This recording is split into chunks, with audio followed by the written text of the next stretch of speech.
Hi అండి, నమస్తే అందరికీ. ఈరోజు మా ఇంట్లో అందరికీ ఇష్టమైన సాంబార్ చేయబోతున్నాను. ముందుగా పప్పు ఉడికించుకొని అందులో ఉప్పు కారం వేసుకొని చింతపండు పులుసు కూడా వేసుకొని ఇలా రెడీ చేసి పెట్టుకున్నాను. తర్వాత స్టవ్ మీద పాన్ పెట్టుకొని అందులో జీలకర్ర, ఆనియన్, పచ్చిమిర్చి వేసుకొని మగ్గించుకుంటున్నాను. అందులో కొంచెం పసుపు కూడా వేసి కలుపుకుంటున్నాను. సాంబార్ ఎలా చేసినా బాగుంటుంది, పిల్లలు చాలా ఇష్టంగా తింటారు. దీనిలోకి ములక్కాయ ముక్కలు కూడా వేసుకుందాం. ఏ కూరగాయలైనా వేసుకోవచ్చు, చాలా టేస్ట్గా ఉంటుంది. మా ఇంట్లో ఉన్న వరకు నేను కూరగాయలు వేస్తున్నాను. ఇందులోకి 4 బెండకాయలు, 2 టమాటాలు కూడా వేసుకుంటున్నాను. మీకు కావాలంటే ఎలా అయినా వేసుకోవచ్చు.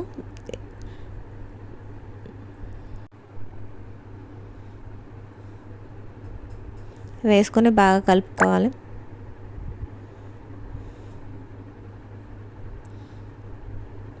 కలుపుకొని పైన మూత పెట్టుకుందాం. అవి కొంచెం మగ్గుతాయి. తర్వాత సాల్ట్ వేసుకుందాం. ఇప్పుడు మూత ఓపెన్ చేసుకొని కొంచెం సాల్ట్ వేసుకుందాం. మామూలు కర్రీస్ కంటే ఈ సాంబారు, పప్పు ఏదైనా చేసినప్పుడు మా పిల్లలు చాలా ఇష్టంగా తింటారు. 2 ముద్దలు కొంచెం ఎక్కువనే తింటారు. పిల్లలైనా పెద్దలైనా కొంచెం సాంబారు, చారులు అంటే ఇష్టంగా తింటారు కదండి. ఇప్పుడు దాన్ని కలుపుకుందాం.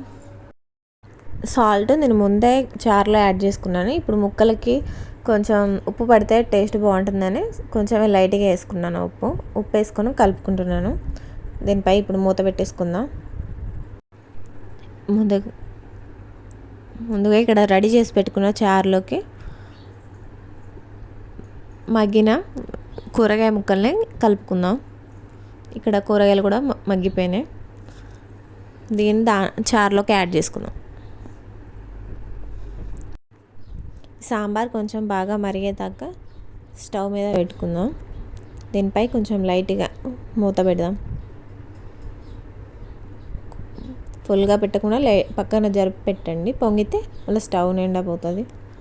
ఇప్పుడు ఇది కొంచెం మరుగుతుంది. దీంట్లోకి ఇప్పుడు సాంబార్ పొడి వేసుకుందాం. సాంబార్ పొడి వేసి కలుపుకుందాం. కొంచెం కలిపేసుకొని అందులోకి కొత్తిమీర, కరివేపాకు కూడా యాడ్ చేసుకోండి.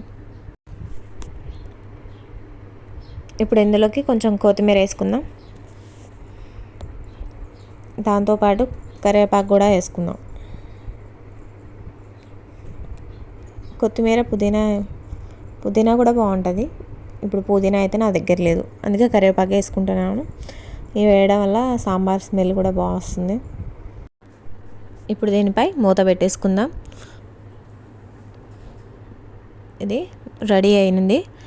ఎంతో ఈజీగా అండ్ టేస్టీగా ఉండే సాంబార్ రెడీ అయింది. ఈ వీడియో కానీ మీకు నచ్చినట్లయితే లైక్ చేయండి, సబ్స్క్రైబ్ చేసుకోండి. Thank you for watching.